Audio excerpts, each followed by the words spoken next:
Hello my dear students, कैसे हैं आप सभी। उम्मीद करता हूं आप सभी अच्छे होंगे और स्वस्थ होंगे और घर पे रह के पढ़ाई कर रहे होंगे। एक मिनट यार। तो मेरे दोस्त, उम्मीद करता हूं आप सभी अच्छे होंगे, घर पे रह के पढ़ाई कर रहे होंगे। और जैसे कि आपको पता है सीजीएल मेंस आने वाला है, तो सीजीएल मेंस के अंदर मैं आपको अभी प्रिपरेशन करा रहा हूँ वो कैब की। तो वो कैब की क्लास लेते रहें और अपने सीजीएल मेंस की प्रिपरेशन करते रहें। तो आज का हमारा जो सेशन है वो रूट वोकैब का है। आज का जो हमारा सेशन है मेरे भाई वो रूट वोकैब का है। यानी एक रूट होता है जिसका कोई मीनिंग होता है, उसके अंदर सफिक्स या प्रीफिक्स करके हम नया वर्ड बनाते हैं जिसका कोई नया मीनिंग निकलता है। और आज हम वही वोकैब करने जा रहे हैं। और आज हम क्या करने जा रहे हैं? आज हम वही वोकैब करने जा रहे हैं। तो हमारा रूट वर्ड क्या है? रूट वर्ड है हमारा मोर्फी। मोर्फी का मतलब होता है शेप या फॉर्म। कोई भी शेप या फॉर्म जिसका रूट वर्ड क्या होता है? मोर्फी। मोर्फी याद रखोगे, मोर्फी। मोर्फी का मतलब क्या हो गया? शेप या फॉर्म। तो ये क्या हो गया? अमोर्फस। तो ए प्लस मोर्फस, ए प्लस मोर्फस का मतलब हो गया भाई, मोर्फस का क्या मतलब हो गया? Having a definite shape.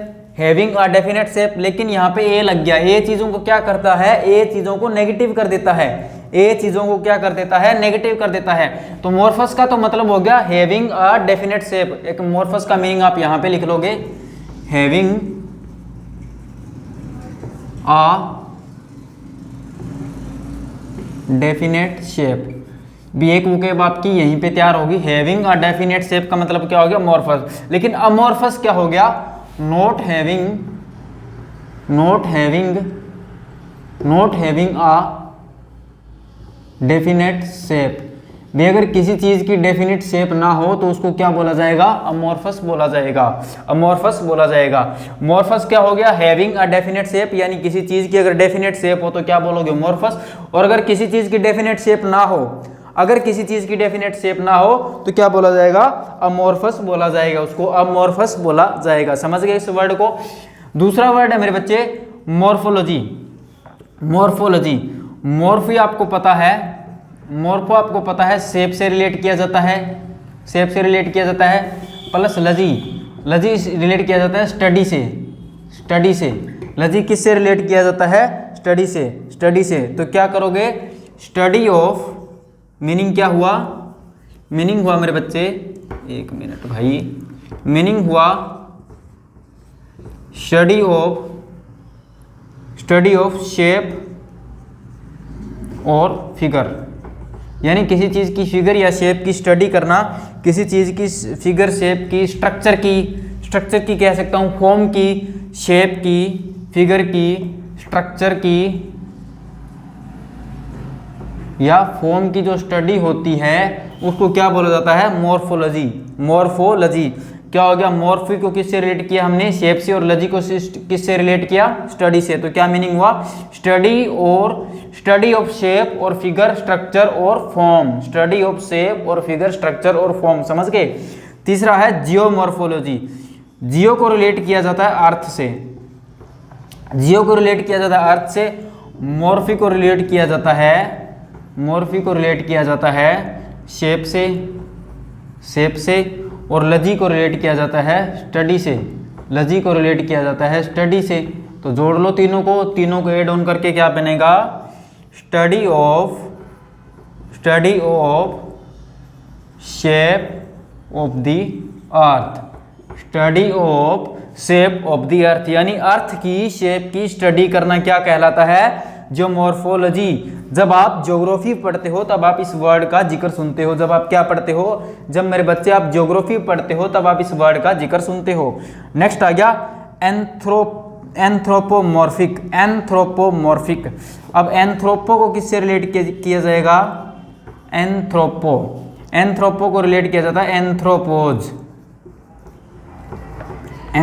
एंथ्रोपोज क्या होता है? ह्यूमन और मैनकाइंड। ह्यूमन और मैनकाइंड। एंथ्रोपोज रूट वर्ड किसके लिए यूज होता है? मैन के लिए, ह्यूमन के लिए या मैनकाइंड के लिए। इस तरह जियो अर्थ के लिए। ये सब रूट वर्ड है, ये आपको याद रखने हैं, ठीक है ना? एंथ्रोपो को रिलेट किया जाता है एंथ्रोपोज से। और एंथ्रोपोज का मतलब होता है ह्यूमन या मैनकाइंड। ह्यूमन या मैनकाइंड मतलब कोई भी ऑब्जेक्ट या एनिमल कोई भी ऑब्जेक्ट या animal like a human being, like a human being क्या बोलोगे? कोई भी ऑब्जेक्ट या एनिमल ऐसा हो जो ह्यूमन बीइंग की तरह बिहेव करता हो या उसकी तरह उसकी शेप हो, इस तरह से हम रिलेट करते हैं। नेक्स्ट आ गया डाईमॉर्फोस। डाईमॉर्फोस का मीनिंग क्या निकलता है? डाई का निकलता है मेरे भाई टू, डाई का मीनिंग निकलता है टू, और मॉर्फस का शेप यानी having two shapes, having two shapes, यानी अगर किसी चीज की दो शेप्स होती हैं उसको क्या बोला जाता है? डाईमॉर्फस। क्या बोला जाएगा? डाईमॉर्फस। तो क्या क्या हुआ? अमॉर्फस, मॉर्फस आपको पता है having a definite shape, amorphous क्या हो गया? Not having a definite shape. Morphology क्या हो गया? स्टडी और शेप ऑफ फिगर, स्ट्रक्चर और फॉर्म। जियोमॉर्फोलॉजी क्या हो गया? Study of shape of earth की शेप की स्टडी करना। एंथ्रोपोमॉर्फिक क्या हो गया? लाइक ऑब्जेक्ट और animal, like a human being या लाइक अ मैनकाइंड। उसके बाद आ गया डाईमॉर्फस। डाईमॉर्फस क्या हो गया? डाई का मतलब होता है टू और मॉर्फस का मतलब हो गया शेप, यानी जिसकी दो शेप्स होती हैं।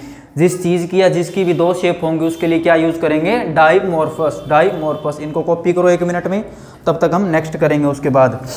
और मैं आपको 2 रूट वर्ड करवाऊंगा, एक तो ये करवा रहा हूँ मॉर्फी, और इसके बाद एक और देखता हूँ कौन सा करवाता हूँ, ठीक है? तो आप तब तक इसको कॉपी कर लीजिए। छोटी क्लास रखेंगे, मैक्सिमम ½ एन आवर की, लेकिन करेंगे। काफ़ी दिन से क्लास नहीं हुई आपकी, लेकिन आज हम अपने सेशन को आगे बढ़ा रहे हैं, क्योंकि मुझे कहीं और भी क्लास लेने जाना होता है, इसलिए मैं थोड़ा बिजी हो गया हूँ आजकल।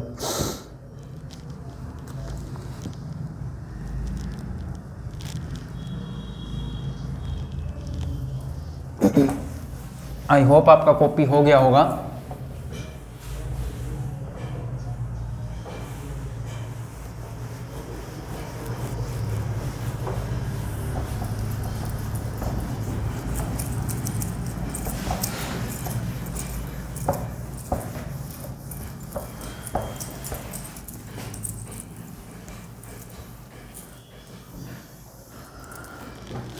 ठीक है भाई, अब हम नेक्स्ट लिख देते हैं।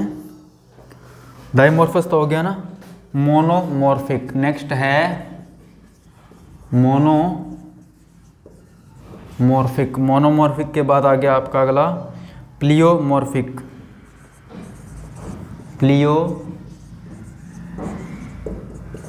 प्लियोमॉर्फिक के बाद आ गया मेरे भाई आइसोमॉर्फिक।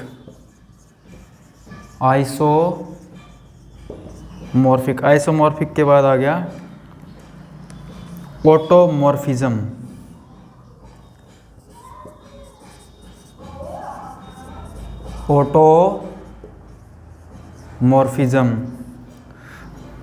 ऑटोमॉर्फिक के बाद आ गया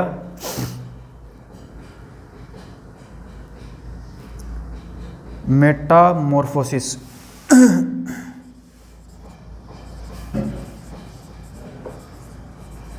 मेटामॉर्फोसिस 5 हो गए ना, ठीक है। उसके बाद आ गया मेटामॉर्फोसिस।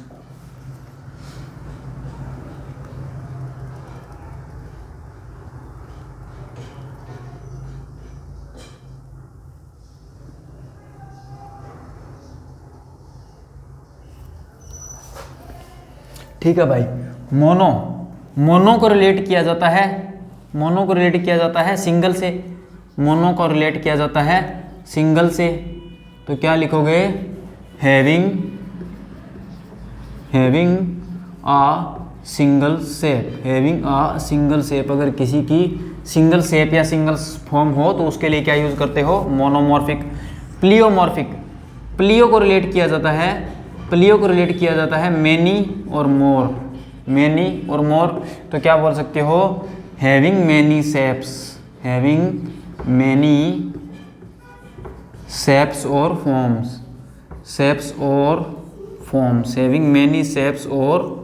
फॉर्म्स। उसके बाद आइसो का मतलब होता है सेम और अलाइक।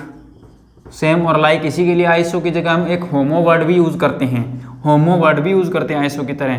तो क्या बोल सकता हूँ? Having same shape, having same shape, having same shape. 1 minute रुकिएगा, तब तक आप कॉपी करें।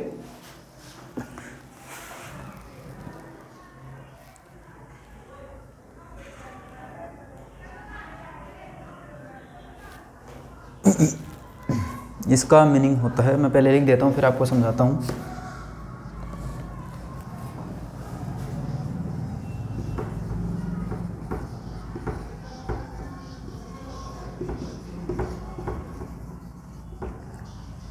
क्योंकि इसकी एक्सप्लेनेशन आपको समझाने की ज़रूरत पड़ेगी, तो मैं पहले लिख देता हूँ।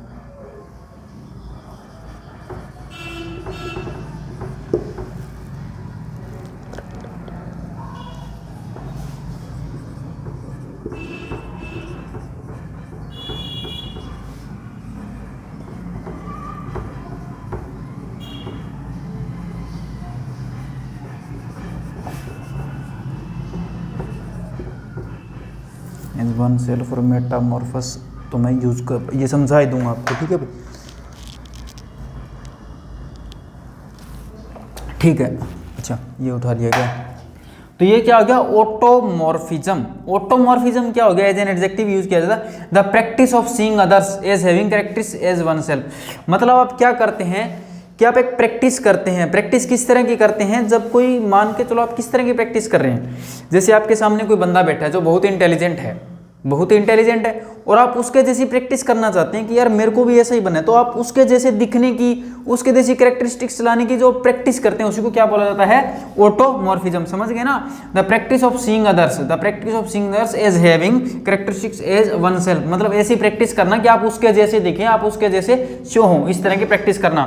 मेटामॉर्फिज्म क्या होता है, मेटामॉर्फिज्म को मैं मेटामॉर्फोसिस को मैं चीज कर सकता हूं। मेटा का मतलब तो हो गया चेंज भाई, मेटा का मतलब हो गया चेंज, और मॉर्फी का मतलब हो गया शेप, और ओसिस का मतलब हो गया कंडीशन। ओसिस का मतलब हो गया कंडीशन, कंडीशन यानी कंडीशन में चेंज आ जाना, मतलब कंप्लीटली चेंज, कंप्लीटली चेंज। इसका मतलब ये राइटिंग ये पता नहीं यहाँ नीचे आके क्या हो जाता है, कंप्लीटली किसी चीज़ का चेंज हो जाना, किसी की शेप का कंप्लीटली चेंज हो जाना। जब आप ज्योग्राफी पढ़ोगे तो उसमें आता है मेटामॉर्फिक रॉक्स, मेटामॉर्फिक रॉक्स या इस तरह का एक टॉपिक आता है। रॉक्स टॉपिक जब पढ़ोगे ना, जब रॉक्स चेंज हो जाती है, इग्नियस रॉक वगैरह होती है उनमें, ये जब चेंज हो जाती है उनको मेटामॉर्फिक रॉक्स बोला जाता है। तो मेटामॉर्फोसिस क्या होता है, मेटा का मतलब होता है चेंज, ओसिस का मतलब हो कंडीशन, और मॉर्फी का मतलब होता है चेंज, यानी किसी चीज़ की शेप का कंप्लीटली चेंज हो जाना, किसी चीज़ की कंडीशन का या किसी चीज़ का कंप्लीटली चेंज हो जाना, किसी शेप का कंप्लीटली चेंज हो जाना क्या कहलाता है, मेटामॉर्फोसिस। मोनोमॉर्फिक क्या होता है, having a single shape. Pleomorphic क्या होता है, हैविंग मेनी शेप्स और फॉर्म्स। आइसोमॉर्फिक क्या होता है, हैविंग सेम शेप। और ऑटोमॉर्फिज्म क्या होता है, कि प्रैक्टिस करना, किसी आप दूसरे के जैसे दिखें या दूसरे के जैसे कैरेक्टरिस्टिक्स आप में आ जाएं। और मेटामॉर्फोसिस क्या होता है, कंप्लीटली चेंज होना, कंप्लीटली चेंज होना। तब तक आप कॉपी करें, तब तक मैं दूसरे निकाल लेता हूं कि दूसरे रूट वर्ड आपको कौन सा कराऊं जो वैसे छोटा हो। होमो करवा दूं, देखता हूं।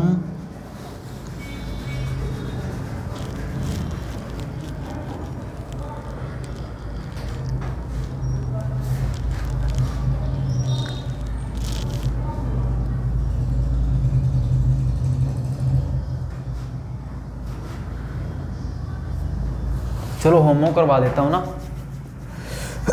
होमो का मतलब होता है सेम और अलाइक, ये करवा देता हूँ। होमो वाला करते हैं नेक्स्ट भाई, ठीक है। हो गया होगा कॉपी तो आपका, नहीं तो स्क्रीनशॉट ले लिया करो। ये ग्रीन इंक मुश्किल से मिटती है, समझ नहीं आता क्या करे बंदा। और वीडियो को लाइक शेयर तो किया करो, तुम करते ही नहीं हो, तुम लाइक ही नहीं करते भाई, क्या करें तुम्हारा। तो भाई जो नेक्स्ट रूट वर्ड है हमारा वो है मेरे बच्चे होमो। होमो ही करवा देता हूं आपको। होमो का मीनिंग होता है सेम और अलाइक, मतलब बिल्कुल एक जैसा, एक जैसा आप यूज कर सकते हैं, बिल्कुल एक जैसा। तो पहला है हमारा होमोलेटरल, क्या है? होमो। मैं एक बार थोड़ा सा लिख देता हूँ, 1 सेकंड का काम ही होता है अपना, क्योंकि ये तो मेरे को आपको लिख के समझाने पड़ेंगे। Homogeneous, homogeneous. होमोजीनियस के बाद आ गया बच्चे होमोमॉर्फिक, होमोमॉर्फिक। होमोमॉर्फिक के बाद आ गया होमोसेंट्रिक, होमोसेंट्रिक।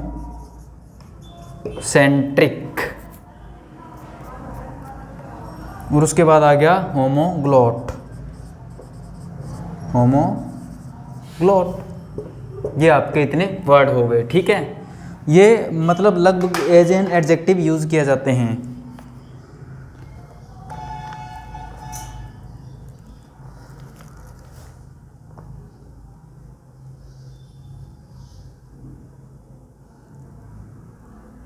एक मिनट का टाइम दो।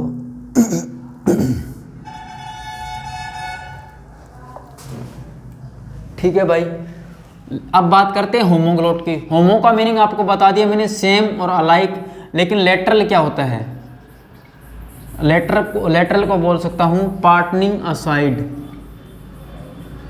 पार्टनिंग असाइड। पार्टनिंग असाइड मतलब मैं कह सकता हूं same side, connected with a side मैं बोल सकता हूं, कनेक्टेड विद अ साइड बोल सकता हूं, मैं बोल सकता हूं connected with a side, connected with a side. Lateral का मीनिंग हो गया कनेक्टेड विद अ साइड, लेकिन इसका कंप्लीट मीनिंग क्या हो गया? Having a same side. Having a same side मैं बोल सकता हूँ ऑफ द सेम साइड बोल सकता हूँ ना, of the same side, of the same side. Way connected with same side बोल सकता हूँ मैं, कनेक्टेड विद सेम साइड मतलब कोई ऐसी चीज़ें जो दो एक साइड से जुड़ी हों। दो चीज़ें जैसे कि क्या बोलता हूँ मैं यार, कुछ भी ले लो। जैसे ये कोई तुमने कुछ किया होगा रीजनिंग में तो तुम्हें याद होगा मेरे भाई, अगर तुमने कुछ किया होगा रीजनिंग में तो तुम्हें याद होगा कि ऐसा कुछ होता है। ऐसा कुछ होता है क्या? होता होगा मेरे ख्याल से, तो ऐसा कुछ बनता है ना, वो जो बनता है। ठीक है, तुमने ऐसा कुछ बना दिया तो ये और ये दोनों चीज़ें, जैसे ये दोनों चीज़ें जो जुड़ी होती है वो सेम साइड से जुड़ी होती है, connected of the same side, connected of the same side. समझ गए ना इस चीज़ को? तो अभी connected of the same side, इस तरह जो चीज़ें जुड़ी है उसको क्या बोला जाता है? होमोलेटरल। क्या बोला जाता है मेरे बच्चे? होमोलेटरल। होमोजीनियस, होमो आपको पता है सेम और अलाइक। जीनियस क्या होता है? जीनियस को रिलेट किया जाता है जीनियस को रिलेट किया जाता है मैन काइंड, काइंड से कह सकता हूँ ना। जीनियस का मीन काइंड या ओरिजिन, सॉरी काइंड या ओरिजिन। मेन काइंड कैसे बोल रहा हूँ? काइंड या ओरिजिन मतलब having the same side, same kind, having the same kind और ओरिजिन, सेम काइंड और ओरिजिन, सेम काइंड और ओरिजिन मतलब जो दो लोग क्या हो, हैविंग द या ऑफ द बोल सकते हो यार तुम। हैविंग द पिछले वाला यूज कर रहा हूँ। ऑफ द सेम काइंड और ओरिजिन, जो दो सेम काइंड और दो सेम ओरिजिन से जो पर्सन्स हों। जैसे कि मान के चलो दो बंदे गुजरात से हैं, तो दो बंदे अगर गुजरात से हैं तो दोनों को दोनों सेम ओरिजिन हो गया। ठीक है भाई। होमोमॉर्फिक, आइसोमॉर्फिक तो आपको पता है, मॉर्फिक तो आपको पता है, अभी शेप से रिलेट किया जाता है। होमो भी आपको पता है, सेम हो गया, तो बोल सकता हूँ having the same shape, having the same shape. इसी तरह मैंने क्या बताया था? आइसोमॉर्फिक, आइसो भी हम करेंगे, आइसो भी रूट वर्ड हम करेंगे, आइसो भी रूट वर्ड करेंगे। सिमिलर शेप भी बोल सकता हूँ मैं, having a similar shape, having a similar shape, similar shape, having a similar shape, इस तरह भी बोल सकता हूँ। उसके बाद आ गया होमोसेंट्रिक। होमो आपको पता है सेम और अलाइक, सेंट्रिक मतलब centre, having a same centre, having a same centre भी, जिसका सेम सेंटर हो, जिसका सेम सेंटर हो, having a same centre. Homocentric का मीनिंग क्या हुआ बच्चे? Having a same centre. Homoglot, glottis से रिलेट किया जाता है बच्चे, ग्लोट को रिलेट किया जाता है ग्लोटस से, और ग्लोटस का मतलब होता है टंग, टंग मतलब लैंग्वेज, मतलब having the same language, having the same language, या मैं कुछ बोल सकता हूँ ऑफ द सेम टंग या लैंग्वेज, मतलब दो लोगों की जब सेम टंग हो या सेम लैंग्वेज हो, उनको क्या बोलेंगे हम? होमोग्लॉट। होमोग्लॉट तो क्या हो गया? होमोलेटरल का मीनिंग हो गया मतलब connected of the same side, मतलब जो सेम साइड से कनेक्टेड हो। होमोजीनियस मतलब जो सेम ओरिजिन से हो, जो सेम ओरिजिन से हो। होमोमॉर्फिक मतलब सेम या सिमिलर शेप हो, और होमोसेंट्रिक का मतलब जिसका सेंटर सेम हो या सेम सेंटर से ही हो। और होमोग्लॉट मतलब जिनकी लैंग्वेज सेम हो। इनको भी आप कॉपी करें। उसके बाद मैं करवाता हूँ आपको नेक्स्ट। उसके बाद हम करेंगे नेक्स्ट क्लास। नेक्स्ट क्लास क्या, नेक्स्ट वर्ड 5-7 और कर लेते हैं। 5-7 क्या, 2-3 और कर लेते हैं, क्योंकि छोटी क्लासें रखने का भी फायदा है। ज़्यादा बड़ी क्लासें तुम वैसे ही नहीं देखते, तो जल्दी से 1 मिनट के अंदर आप इनको कॉपी करें, तब तक मैं साइडली हो जाता हूँ।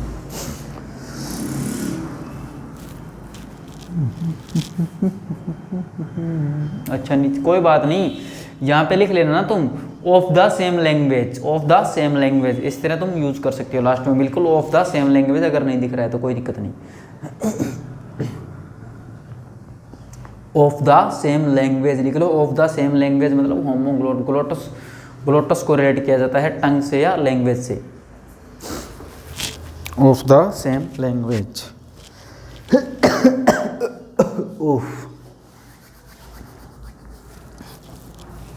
अब नेक्स्ट कर लेते हैं।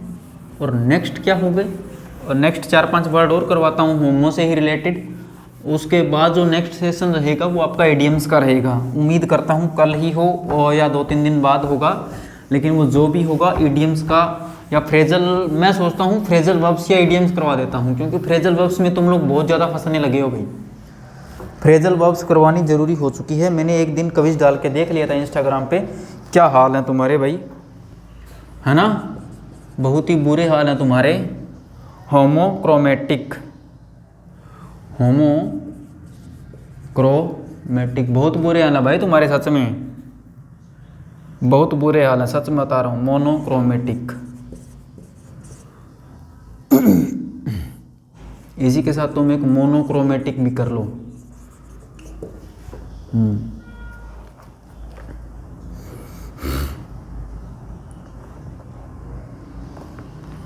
उसके बाद आता है होमोफोनिक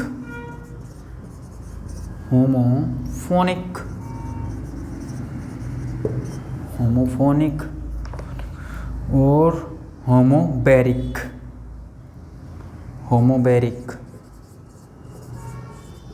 होमोबैरिक के बाद आ गया होमोडॉक्स।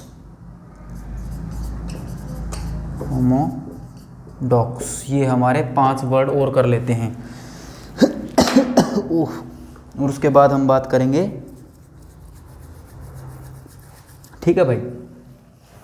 सबसे पहले बात करते हैं होमोक्रोमेटिक की। होमो आपको पता है सेम और अलाइक। उसके बाद आता है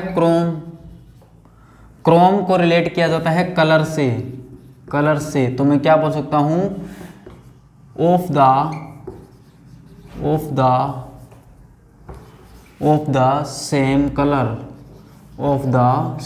कलर भाई, जिनका कलर सेम हो। इसी तरह आता है मोनोक्रोमेटिक। मोनो होता है सिंगल, यूजिंग आ सिंगल कलर भी, जिसके लिए सिंगल कलर यूज किया जाए या जिसका सिंगल ही कलर हो, उसके लिए मोनोक्रोमेटिक यूज कर लेते हैं। मोनो का मतलब होता है सिंगल भाई। मोनो का मतलब क्या होता है? मोनो का मतलब होता है मेरे बच्चे सिंगल जो तुम हो अभी वही यूज होता है। उसके बाद आता है होमोफोनिक। तो फोनिक रिलेट किया जाता है मेरे भाई साउंड से। फोनिक किससे रिलेट करोगे? फोनिक रिलेट किया जाता है साउंड से। तो क्या हो गया? Same sound, of the same sound भाई, जिन दो चीज़ों का सेम साउंड हो उनके लिए क्या यूज करोगे तुम? होमोफोनिक। होमोबैरिक। होमो आपको पता है सेम या अलाइक, और बैरिक रिलेट किया जाता है बेरस से, जिसका मीनिंग होता है वेट भी, जिनका सेम वेट हो। Of the same weight of the same weight भी, जिनका वेट सेम हो, जिनका वेट कैसा हो, जिनका वेट सेम हो, उनके लिए क्या यूज करोगे, क्या यूज करोगे, होमोबैरिक। उसके बाद आता है होमोडॉक्स।